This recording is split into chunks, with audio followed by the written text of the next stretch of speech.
Secara pribadi saya meminta maaf kepada para siswa dan saya mengaku bersalah atas kelalaian saya. Sosok Febrini Wakepsek Kurikulum SMAN 1 Mempawah yang lalai isi PPDS siswa, malah sibuk tiktokan. Febrini, Wakil Kepala Sekolah Bidang Kurikulum SMAN 1 Mempawah Kalimantan Barat Tengah disorot usai ramai di demo siswanya.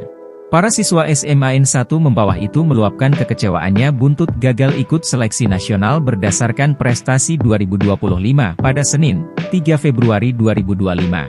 Hal ini dikarenakan kelalaian Febrini yang mengisi pangkalan data sekolah dan siswa.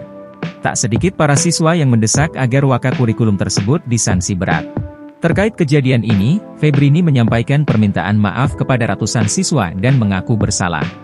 Momen detik-detik aksi demo para siswa itu diunggah sejumlah akun Instagram, salah satunya akun @kotamempawah. Dalam rekaman, terlihat para siswa kompak mengenakan pakaian serba hitam sambil membawa atribut spanduk berisi pesan protes.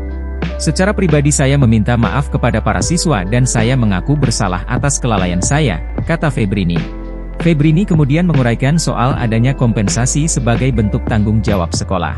Ia menegaskan akan bertanggung jawab atas masalah yang terjadi dengan memberikan bimbingan belajar gratis kepada siswa selama 3 bulan.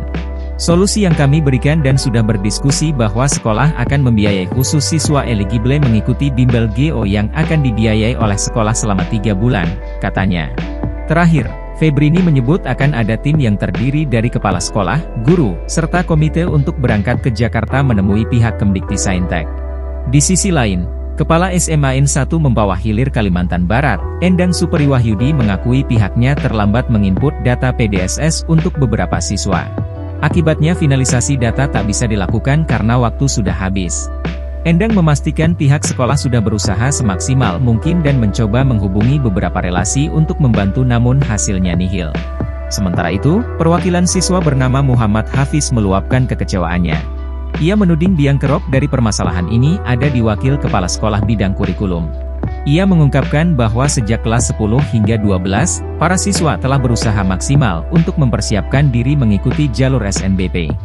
Namun di tengah perjuangan mereka, tidak ada respons yang memadai dari pihak Waka Kurikulum dalam mengurus pengisian data tersebut.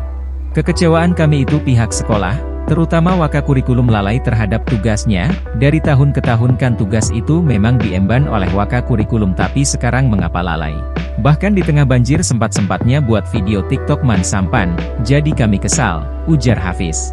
Hafiz mengaku setelah gagal ikut SNBP 2025, peluang bisa masuk kampus favorit semakin terbatas. Meski masih ada jalur ujian tulis berbasis komputer seleksi nasional berdasarkan tes, tentu jauh lebih sulit. Intinya di tahun ini SMAN 1 Mempawah gagal masuk jalur SNBP, jadi kemungkinan dengan jalur UTBK SNBT yang semakin mempersulit siswa untuk masuk PTN, tegasnya. Download Tribun X sekarang, menghadirkan lokal menjadi Indonesia.